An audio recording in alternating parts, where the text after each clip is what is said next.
We're inside a shelter in the Dutch airbase. These scenes are undeniably grim. These are the parts of the aircraft which have been mostly discounted by the investigators. The crucial bits are the cockpit and business class. That's where those high energy objects penetrated this aircraft, and this is the first chance for the families to have a look at the aircraft where their loved ones spent their final moments. Parents, brothers and sisters,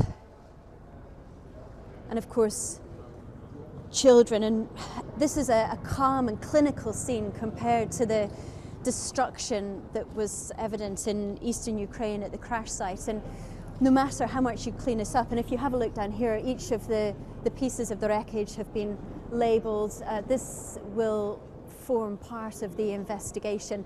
No matter how much you clean it up, though, these pieces will always be associated with the destruction of 298 lives.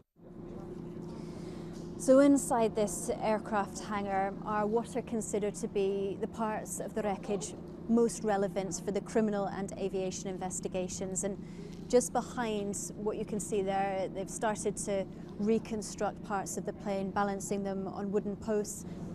Behind there, we understand, is the cockpit, so that's being kept out of view at the request of the prosecutor. And down here, you can see there are black lines on the ground, and they've started to put the pieces in place. And this is the left wingtip, and if you look very closely here, you can see what appear to be puncture marks. And over here, this is the tail.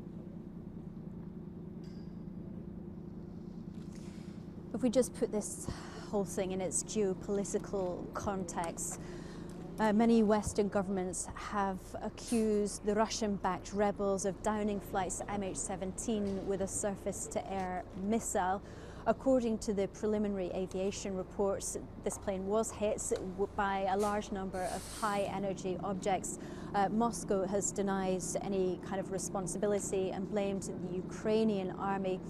And the reason for all of this, for bringing the wreckage back to the Dutch airbase, is so that the investigators can analyse these parts, and they've already started to look at the fracture marks and the failure mechanisms.